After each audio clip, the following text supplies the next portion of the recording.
Poštovane dame i gospodo, dragi gosti, upravo smo imali priliku čuti govore naših cijenjenih stručnjaka na teme demografije te niza zdravstvenih aspekata vezani su s populacijom Republike Hrvatske. Predmetne teme nesumnjivo su od vitalnog značenja za hrvatske građane, stoga vjerujem da bi se njime nadalje trebalo ozbiljno pozabaviti na široj nacionalnoj platformi kroz protežiranje pragmatičnog analitičkog realizma, što je rekao doktor maloprije, za razliku od pristupa koje promoviraju analitičari i ideolozi, a s ciljem da se nastala situacija pokuša što efikasnije unaprijediti.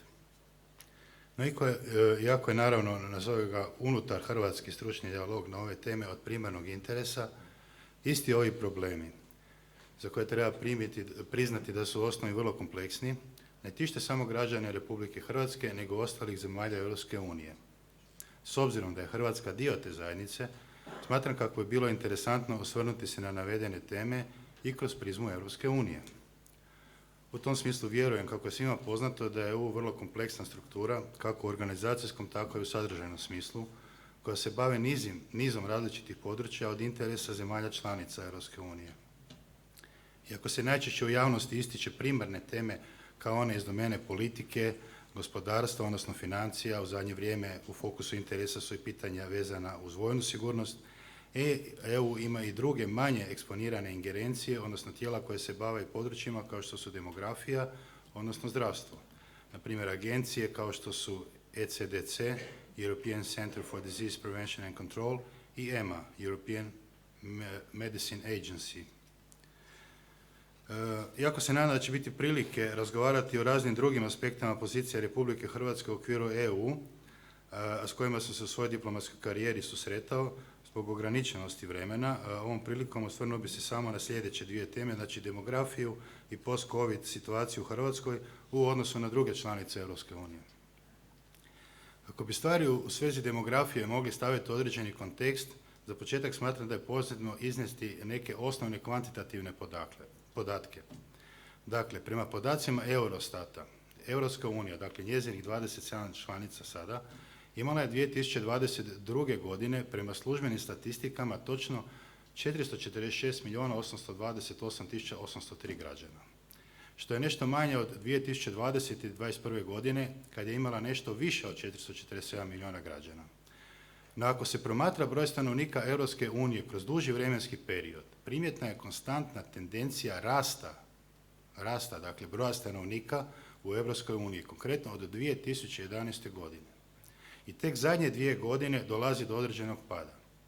Ako bi se, znači, promatrao samo konačan broj građana Europske unije za svaku pojedinu godinu, mogao bi se stvoriti zaključak da problem demografije u EU zapravo i ne postoji.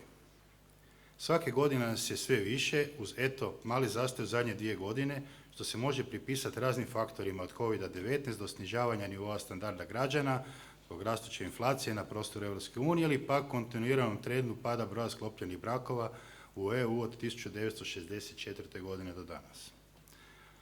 No, uđemo li malo dublje u analizu ovih brojaka, dolazimo do saznanja da se Europska unija, odnosno da se populacija Europske unije zapravo svake godine smanjuje. I jedini razlog zašto se broj EU građana održava na određenom nivou je zapravo fenomen migracija. Kao ilustrativni primjer možemo uzeti podatke koji govore da se bez imigracije europska populacija tijekom 2019. godine smanjila za pola milijuna građana. Temeljem činjenice da je te godine u EU rođeno 4,2 milijuna djece, umrlo 4,7 milijuna osoba, dakle došlo je do smanjenja. Tijekom pak 2020. godine EU populacija smanjila se za cirka 100.000 osoba zbog kombinacija negativnih trendova, da bi se pak tijekom 2022. znači prošle godine, Europska unija imala je ponovo suficit u migracijama od otprilike 1 milijun stanovnika, odnosno 1 milijun ljudi koji su došli u EU i ostali po različitim osnovama. Navedena brojka bez sumnje pridonosi procjeni kako je u Europskoj uniji tijekom 2020. živjelo preko 448 milijuna stanovnika. Dakle, nakon kraće stanke konstatira se ponovni porast broja EU građana. Iz navedenog je evidentno kako podaci o migracijama u i iz Europske unije predstavljaju jedan od krucijalnih faktora kada se govori o demografiji u Europskoj uniji. Gdje je Hrvatska u svemu tome? Podatke o demografiji u Republici Hrvatskoj vrlo je detaljno i specificirano iznio dr. Šerc, pa ih ja ne bi sada ponavljao. No što se tiče prekograničnih migracija u Republici Hrvatskoj, prema podacima Državnog zavoda za statistike Republike Hrvatske, od 2012. godine do 2021. godine migracijski saldo iznosi minus 112.369 osoba. Što to znači? To znači da su u tom periodu iz Republike Hrvatske iselilo 316.569 osoba, ali se uselilo 204.300 ljudi. Dakle, uz pronatalitetnu politiku koju je profesor iznio u zemlji, svakako treba ozbiljno povesti računa i u trendu migracija, kao što je to slučaj u svim drugim zemljama Europske unije. Što više, imajući u vidu aktualne svjetske trendove migracija, smatram kako bi Republika Hrvatska trebala imati unaprijed pripremljen plan adaptacije migranata u hrvatsko društvo. Demografska politika Hrvatske trebala bi nedvosmisleno akceptirati činjenicu postojanja kompleksne imigracijske politike u mnogim zemljama Europske unije i uz elemente poticajnih demografskih mjera, na primjer, poticanje obitelji socijalnim i fiskalnim mehanizmima, jasno se opredijeliti da u narednim godinama i desetljećima stvorimo uvjete i ambijent za priliv stanovnika iz demografski emitivnih zemalja. Ilustracije takve politike drugih EU zemalja su primjerice Njemačka i skandinavske zemlje, a posebno se može istaknuti slučaj Irske. Ove zemlje su konceptom aktivne politike prema migracijama stanovništva iz emigraciono emitivnih zemalja zatvorile svoj jaz demografskih deficita. Na primjer, mjerama kao što su dvostruko državljanstvo bez uvjeta odricanja državljanstva, neograničeni boravak i radne dozvole za imigrante i sl. Činjenica je da će rast svjetske populacije biti osnova transfera stanovništva u dužem periodu i stoga Hrvatska mora donijeti koncept demografske politike vezane uz taj ne samo europski nego i svjetski trend. Sveobuhvatna demografska politika trebala bi usvojiti metode predviđanja demografskih migracija iz pojedinih područja i zemalja te organizirati državnu infrastrukturu za prihvat i integraciju migranata u hrvatsko društvo. Tu sad dolazimo do jednog, po mom osobnom sudu, vrlo važnog pitanja, a to je uloga hrvatske dijaspore u životu Republike Hrvatske. O ovoj temi samoj po sebi može se raspravljati iz niza različitih aspekata, gospodarskog, kulturološkog, pa ako baš želite i povijesnog. No dio koji će ili bi trebao u najdirektnoj mogućoj formi sudjelovati u formiranju budućnosti Republike Hrvatske je neposredna poveznica između problematike demografije u Hrvatskoj i hrvatske dijaspore, jer ona u sebi sadrži cijeli spektar opcija koje hrvatska dijaspora može ponuditi u revitalizaciji onog što oni zovu stari kraj. Dakle, po pitanju dijaspore, hrvatska politika trebala bi provoditi složen koncept u odnosu na takozvanu staru dijasporu i takozvanu znanstvenu dijasporu, za koju je teško pretpostaviti da će se fizički transferirati u domovinu, vratiti. Ali je zato potrebno uvesti praksu, a to omogućava suvremena tehnologija, potpunog uključivanja tog dijela hrvatskog korpusa u sve dijelove političkog i ekonomskog sustava Republike Hrvatske.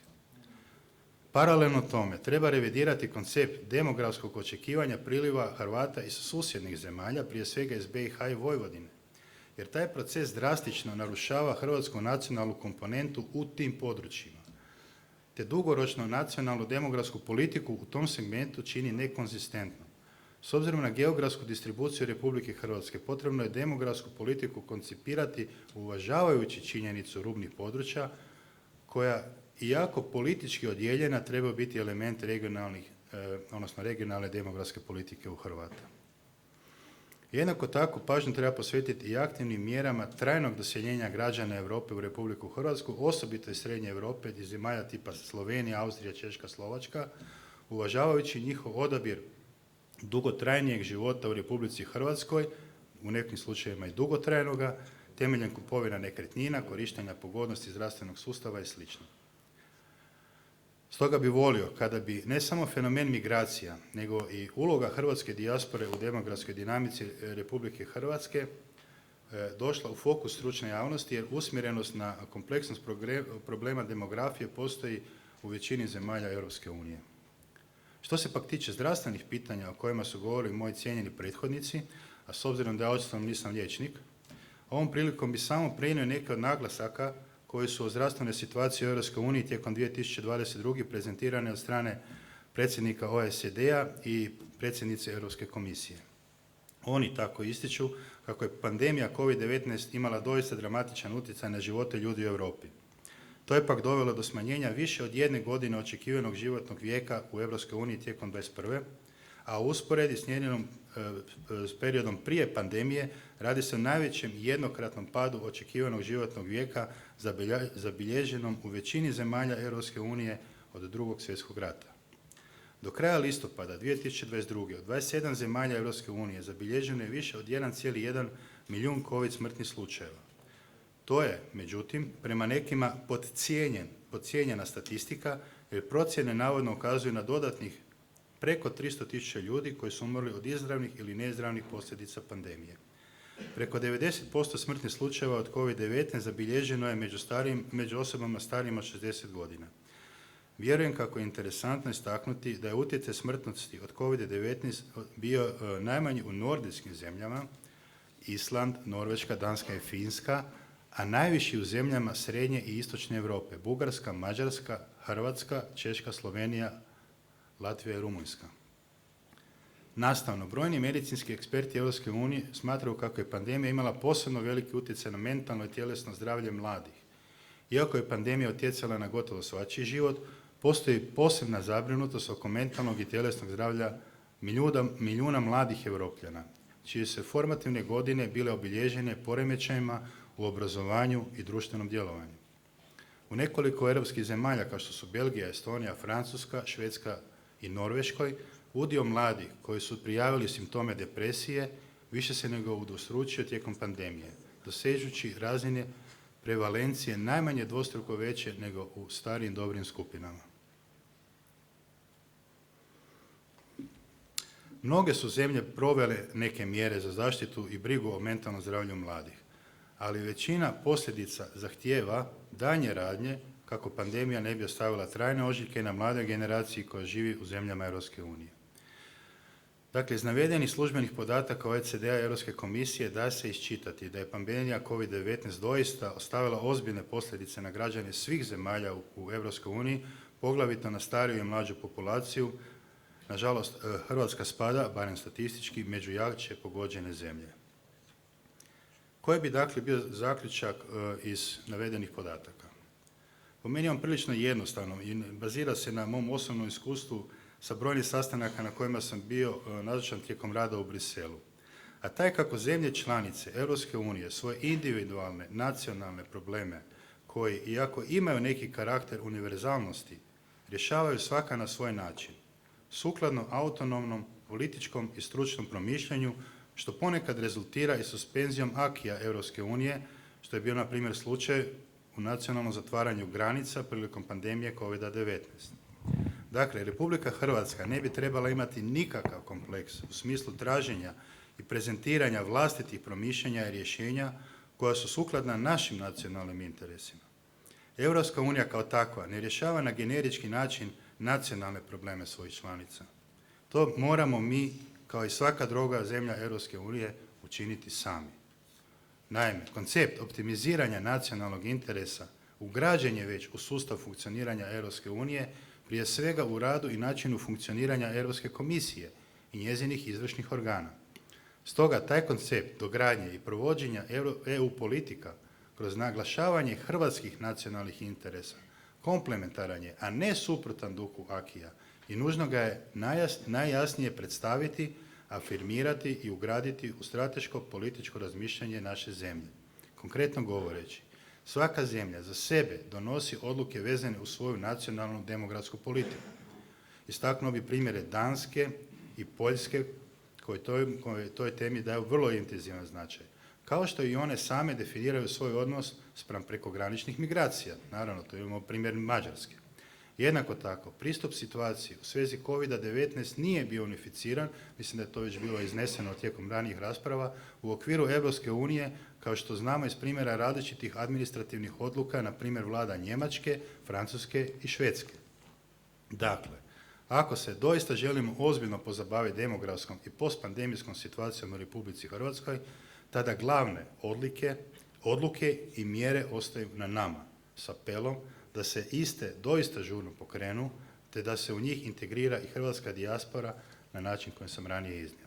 Hvala vam na pažnji.